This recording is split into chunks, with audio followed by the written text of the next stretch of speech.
Gold trusted gold buyers. మీరు తాకట్టు పెట్టిన బంగారాన్ని విడిపించి ఈ రోజు ఉన్న మార్కెట్ ధరకు కొనబడను.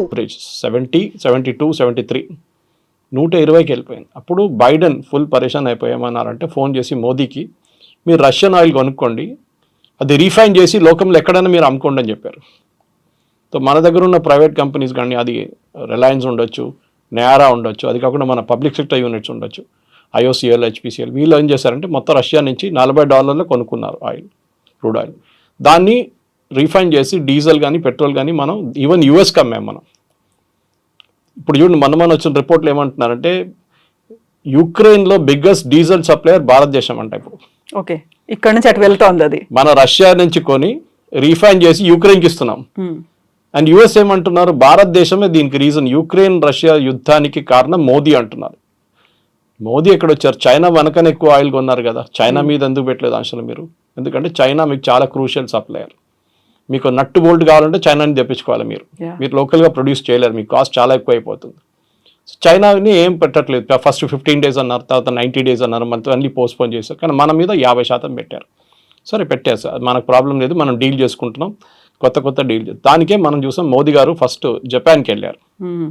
జపాన్లో వెళ్ళి మోదీ గారు ప్రైమ్ మినిస్టర్ని కలిశారు, మాట్లాడుకున్నారు, బుల్లెట్ ట్రైన్లో ట్రావెల్ చేశారు, 8 బుల్లెట్ ట్రైన్కి అగ్రిమెంట్ సైన్ చేసుకున్నారు. మన వైపు నుంచి అక్కడికి వెళ్ళే ప్రోడక్ట్స్, అక్కడి నుంచి ఇక్కడికి వచ్చే ప్రోడక్ట్స్, ఈవెన్ జపాన్కి వెళ్ళే ముందు మారుతి EV వెహికల్స్ రోల్అవుట్ చేశారు ఇక్కడి నుంచి. Made in India, make for the world అని చెప్పేసి కాన్సెప్ట్ మీద. సో భారతదేశం కొత్త మార్కెట్స్ యాక్సెస్ చేయబోతున్నారు, ఆల్రెడీ స్టార్ట్ అయిపోయింది ప్రాసెస్ అది. సో అక్కడే ట్రంప్కి పెద్ద ప్రాబ్లం వస్తుంది. ట్రంప్ ఏమనుకున్నారంటే మెక్సికో లాగానో కెనడా లాగానో కొంచెం స్క్వీజ్ చేస్తే భారతదేశం ఏడుస్తుంది, సరెండర్ అయిపోతారు. కానీ ఇప్పుడు చూస్తున్నాం మనం, మోదీ గారు అసలు పట్టించుకోవట్లేదు. సో ఇలాంటి కండిషన్లోనే అసలు మోదీ పట్టించుకోవట్లేదని తెలిసిన తర్వాత అక్కడ ఒక క్రై అనేది వినిపిస్తోంది, ఒక భిన్నమైనటువంటి వాదనలు ఉన్నాయి. అయ్యో అనేటువంటి భావనతో పాటుగా ఎలా అయినా మళ్ళీ భారత్ మా కాళ్ళ దగ్గరికి వస్తుంది అనేటువంటి ఒక భావన ముందు కనిపించింది. కానీ అది మెల్లిమెల్లిగా డైల్యూట్ అయిపోయినట్టుంది కదా. చైనాలో జరిగినటువంటి US ప్రెసిడెంట్ అడ్వైజర్ ఒకరు ఉన్నారు, నవారో అని చెప్పి, Peter Navarro. He's actually an agent. Is official diplomat కాదు ఆయన, అఫీషియల్ ఫైనాన్స్ పర్సన్ కూడా కాదు. ట్రంప్ వాళ్ళ ఏజెంట్ ఆయన అపార్ట్మెంట్లు అమ్ముతుండే, రియల్ ఎస్టేట్ అమ్ముతుండే. ట్రంప్కి వచ్చిన అడ్వైజర్గా తీసుకొచ్చారు ఆయన్ని. నెగోషియేటింగ్ చాలా బాగా చేస్తాడు కదా రియల్ ఎస్టేట్లో, మనం దీంట్లో పెట్టుకుందాం అని చెప్పి. మొన్న ఒక స్టేట్మెంట్ చూశారు, Brahmins are making money out of selling Russian oil అని చెప్పి. అది యూజువలీ వీళ్ళు బాస్టన్ బ్రాహ్మిన్స్ అని యూజ్ చేస్తారు. కానీ మన దాంట్లో అది ఎంత థింగ్ గాట్ బ్యాక్ ఫైర్డ్. ఎందుకంటే ఇదే కాన్సెప్ట్ రాహుల్ గాంధీ యూజ్ చేస్తున్నారు. బ్రాహ్మిన్స్ అన్ని ఉద్యోగాలు తీసుకెళ్ళిపోతున్నారు, బ్రాహ్మిన్స్ ఆర్ డబ్బులు అని మనకు తెలుసు. బ్రాహ్మిన్స్ రియల్ ఎస్టేట్ మన అందరికి తెలుసు. ఓకే, వాళ్ళు ఏ పరిస్థితిలో ఉన్నారు మన అందరికి తెలుసు. నేను ఇవాళ ఒక విద్యాశ్రమంకి వెళ్ళి వచ్చాను, చూశాను నేను అక్కడ వేద పాఠశాలలో. వాళ్ళ పరిస్థితి చాలా దారుణం ఉంది వాళ్ళది. వాళ్ళని ఇప్పుడే మనం కొంచెం ఎంకరేజ్ చేసి పైకి తీసుకుంది. వాళ్ళ ట్రెడిషనల్ ట్రేడ్ వాళ్ళ గుడిలో ఉంటుంది అంతే, వాళ్ళు దానికన్నా ఎక్కువ వాళ్ళు బయటికి రారు. సరే, ఎప్పుడో జరిగింది, ఏదో అత్యాచారం జరిగిందని చెప్తున్నారు, కానీ ఈ బ్రాహ్మిన్స్ ఎందుకు తీసుకొచ్చారో అర్థం కావట్లేదు. Anyway that issue got back fired completely. ఇప్పుడు ఏం చేయాలని వాళ్ళకి అర్థం కావట్లేదు మీరు చెప్పినట్లు. ఇప్పుడు అదే పరిస్థితిలో ఫస్ట్ జపాన్కి వెళ్ళారు మోదీ గారు. ఈ అగ్రిమెంట్స్ అన్ని సైన్ చేశారు, 8 అగ్రిమెంట్స్ సైన్ చేశారు, చాలా సాలిడ్ అగ్రిమెంట్స్. అది కూడా ఇప్పటి నుంచి 5 సంవత్సరాల లోపల ఫినిష్ అయ్యే ప్రాజెక్ట్స్ అన్ని చేసుకున్నారన్నమాట. జపాన్ దగ్గర మనం తీసుకోవాల్సింది టెక్నాలజీ. వాళ్ళకి చాలా అడ్వాన్స్గా టెక్నాలజీ, వాళ్ళ దగ్గర కొంచెం స్ట్రాంగ్ పాయింట్. లాస్ట్ ఒక 10 సంవత్సరాలు ఆ టెక్నాలజీ కొంచెం చల్లబడిపోయింది వాళ్ళది. బికాస్ వాళ్ళది వాజ్ మేజర్ ఎక్స్పోర్ట్, ఎలక్ట్రానిక్స్ వాళ్ళది మేజర్ ఉండే. ఒక టైంలో మనం సోనీ అనే బ్రాండ్ విధంగానే మనం కన్ను మూసుకొని కొనేస్తుండే. కానీ ఇప్పుడు మార్కెట్లో చాలా మటుకు మిగతా బ్రాండ్స్ కూడా వచ్చేసినాయి. కొరియా నుంచి బ్రాండ్స్ ఉన్నాయి, చైనా నుంచి ఉన్న బ్రాండ్స్ ఉన్నాయి, చాలా మటుకు బ్రాండ్స్ వచ్చేసినాయి. సరే, సోనీ ఇప్పుడు కూడా ఉంది, quality wise it's considered number 1. Japanese cars కూడా అంతే. మన దగ్గర ఒరిజినల్ మారుతి స్టార్ట్ అయినప్పుడు సుజుకి పార్ట్నర్ ఉండే, ఇప్పుడు నా సుజుకి ఎంటైర్ కంపెనీ వాళ్ళు కొనుక్కున్నారు. సో జాపనీస్ దగ్గర నుంచి మనకు టెక్నాలజీ వస్తుంది. మన వైపు నుంచి జపాన్కి వెళ్ళేది ఫార్మస్యూటికల్ కానీ మిగతా ప్రోడక్ట్స్ కానీ. జపాన్లో తయారు చేయలేని ప్రోడక్ట్స్ మనం ఇక్కడ తయారు చేసి పంపిస్తాం, స్పెషల్లీ చిన్న మిషనరీ పార్ట్స్ కూడా. ఒక టైఅప్ కూడా చేసుకుంటే మనకు చాలా బాగుంటుంది. మన మ్యానుఫ్యాక్చరింగ్ యూనిట్స్కి చాలా ఒక లెగప్ అంటారు ఇంగ్లీష్లో, అది వచ్చేస్తుంది. నెక్స్ట్ మోదీ గారు వెళ్ళింది షాంఘై కోఆపరేషన్ ఆర్గనైజేషన్ మీటింగ్కి. అక్కడే ఏం జరిగింది, జీ జింగ్పింగ్ కానివ్వండి, పుటిన్ కానివ్వండి, మోదీ గారు, ఈ ముగ్గురు ఫొటోస్ మీరు చూసుంటారు. బాడీ లాంగ్వేజ్, ఎందుకంటే ఇది పెద్ద ఇండస్ట్రీ కవిత గారు. ఈ బాడీ లాంగ్వేజ్ రీడ్ చేయడం యూఎస్లో దే పేడ్ వెరీ వెల్. మీరు నేను మాట్లాడుకొని సౌండ్ మ్యూట్ చేసేస్తే మనం ఏం మాట్లాడమని చెప్పి ఒక మూడో మనిషి చెప్పొచ్చు. లిప్ రీడింగ్ అంటారు వాళ్ళు, దాన్ని మైండ్ రీడింగ్ అంటారు, అన్నీ చేస్తారు వాళ్ళు. What are they speaking about అనేది. సో ట్రంప్ కానివ్వండి, చాలామంది అడిగారు మోదీ గారు పుటిన్ జీ జింగ్పిన్ ఏ లాంగ్వేజ్లో మాట్లాడారని అడిగారు. వాళ్ళు పక్కనే ట్రాన్స్లేటర్స్ ఉంటారు, వాళ్ళు ఇయర్ షాట్లో ఉంటారు, అంటే ఫోటో ఫ్రేమ్ కన్నా కొంచెం బయట నిలబడతారు కావాలని చెప్పి వాళ్ళు అట్లానే ట్రైన్ చేశారు వాళ్ళని. అది కాకుండా ఇంకో చాలా ఇంపార్టెంట్ ఫోటో మనం చూసాం. పుటిన్ అండ్ మోదీ, పుటిన్ కార్లో ట్రావెల్ చేస్తున్నారు. ఇట్స్ న్యూక్లియర్ ప్రూఫ్ కార్ అది. దాని మీద మీరు న్యూక్లియర్ బాంబ్ వేస్తే కూడా ఏం కాదు ఆ కార్కి. అట్లాంటి ప్రోడక్ట్, ఎందుకంటే బాంబ్ ప్రూఫ్ అంటే అందరు తయారు చేస్తారు. ఇప్పుడు మన దగ్గర తెలంగాణలో ఉంది బాంబ్ ప్రూఫ్ కార్లు, but that is a nuclear కానీ even bio hazard can handle అన్నమాట. బయో వార్ జరిగితే కూడా దా కార్కి ఇంపాక్ట్ ఉండదు. మోదీ కోసం ఫస్ట్ మనం చూసే ఒఫీషియల్ న్యూస్ ఇది, మనం పర్సనల్ చెప్పట్లేదు, ఏదో బీజేపీ వాళ్ళు చెప్పారు, ఆర్ఎస్ఎస్ వాళ్ళు చెప్పలేదు. కానీ పుటిన్ 10 నిమిషాలు మోదీ గారి కోసం వెయిట్ చేశారంట. కొంచెం లేట్ అయిపోయింది మోదీ గారు రావడానికి హోటల్ నుంచి. దాని తర్వాత వాళ్ళిద్దరు కార్లు వెళ్ళిన తర్వాత వెన్యూకి చేరుకున్నప్పుడు కూడా, ఎస్సీఓ వెన్యూకి చేరుకున్నప్పుడు కూడా మళ్ళీ 15 నిమిషాలు కార్ లోపల కూర్చొని మాట్లాడారంట. అఫ్ కోర్స్ ట్రాన్స్లేటర్స్ ఉంటారు కార్లో, వాళ్ళకని కాన్ఫిడెన్షియల్ ఉంటుంది, భయం మాట్లాడే మనకేం తెలియదు.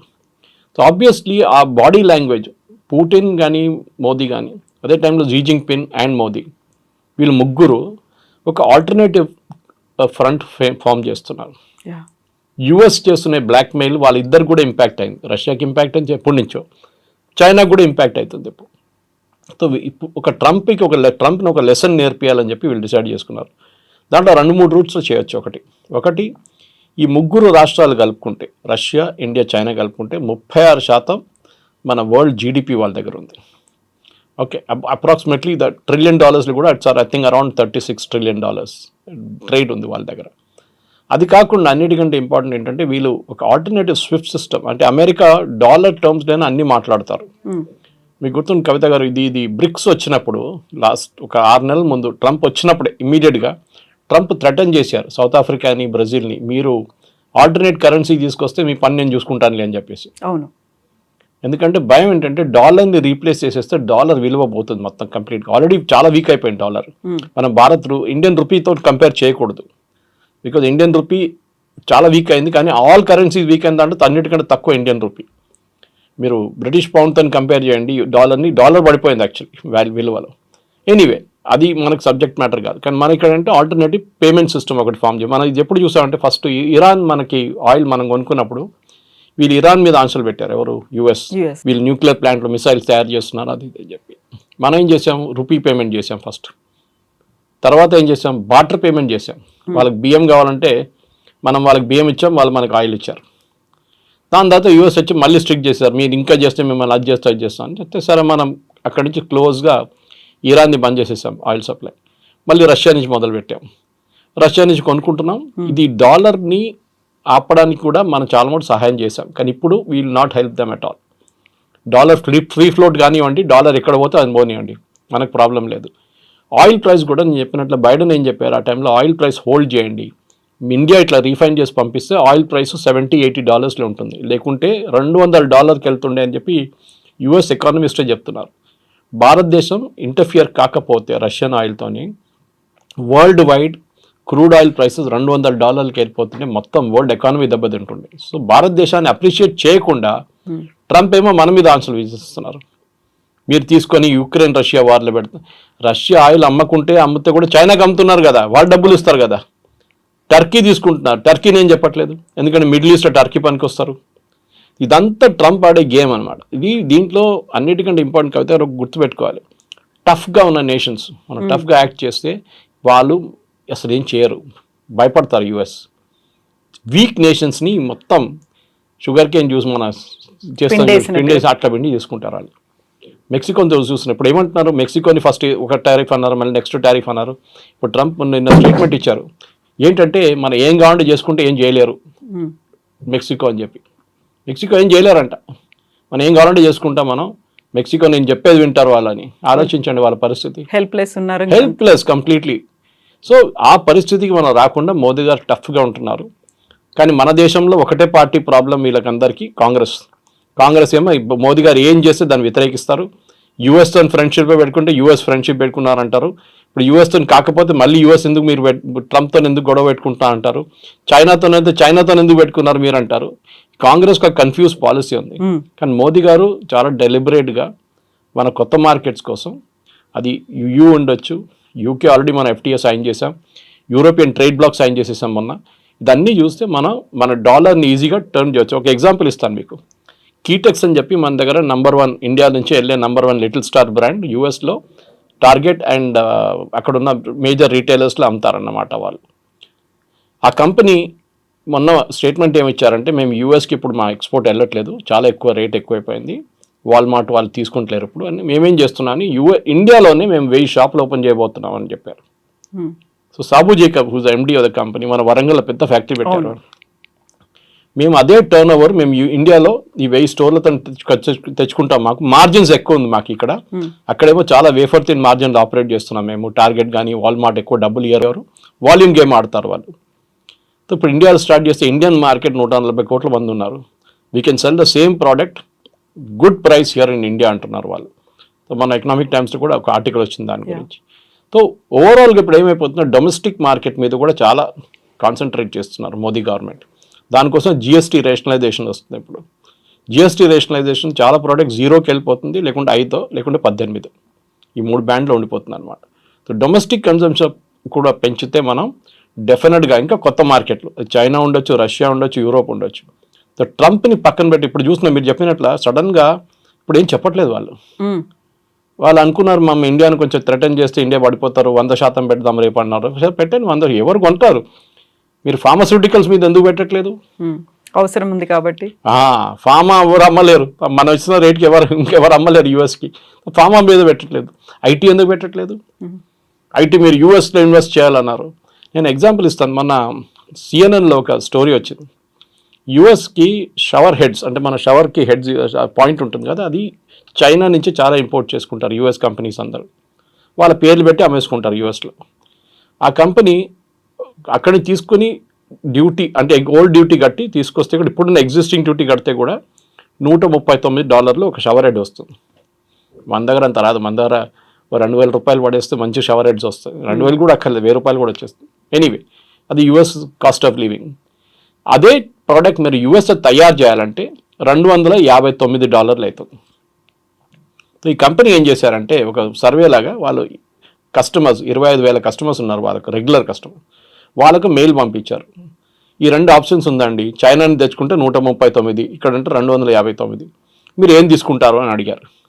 ఒక్కరు కూడా US అని చెప్పట్లేదు, అందరూ చైనీస్ తీసుకుంటామేమంటున్నారు. US is out priced itself, ఎందుకంటే వాళ్ళ వేజ్ చాలా ఎక్కువ అయిపోయింది. అది వాళ్ళకు ఒక టైంలో అడ్వాంటేజ్ ఉండే, ఇప్పుడు డిసడ్వాంటేజ్గా మారింది.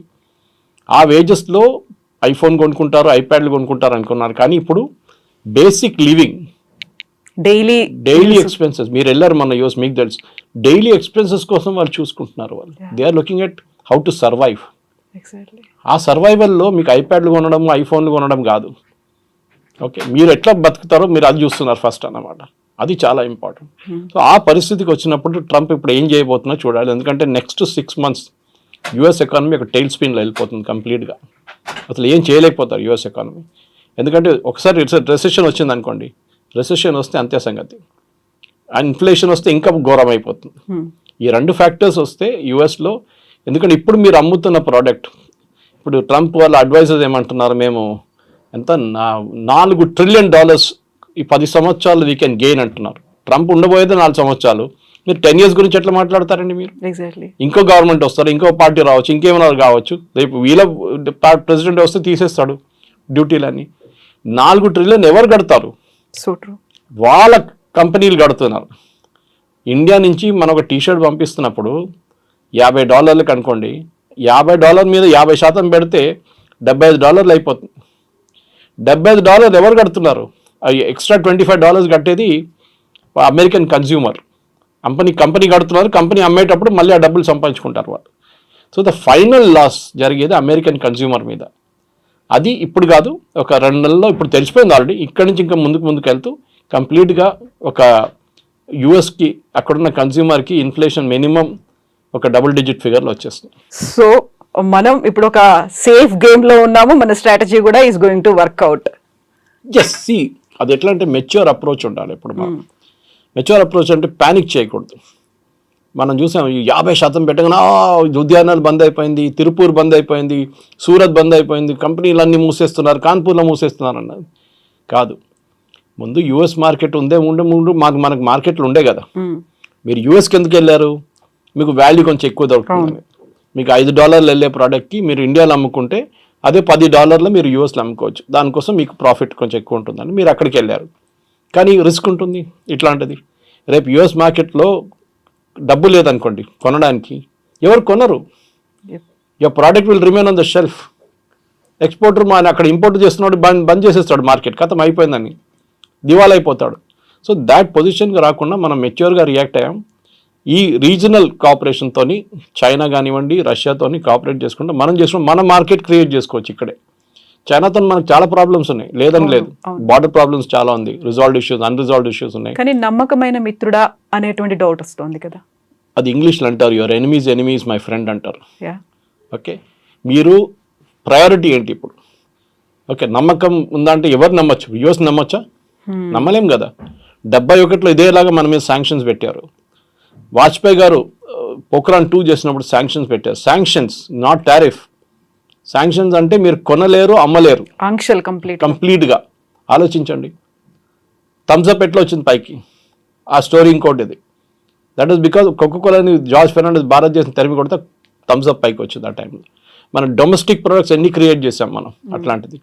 ఇప్పుడు యుఎస్ ప్రొడక్ట్స్ ఎన్ని వాడుతున్నాం మనం? రెస్టారెంట్ పాసిబ్లీ మెక్డానల్డ్స్ కానివ్వండి, KFC కానివ్వండి, పెప్సీ కానివ్వండి, కోక్ అనొచ్చు. మిగతా ఏం కొంటున్నాం మనం US products? We don't have any major share.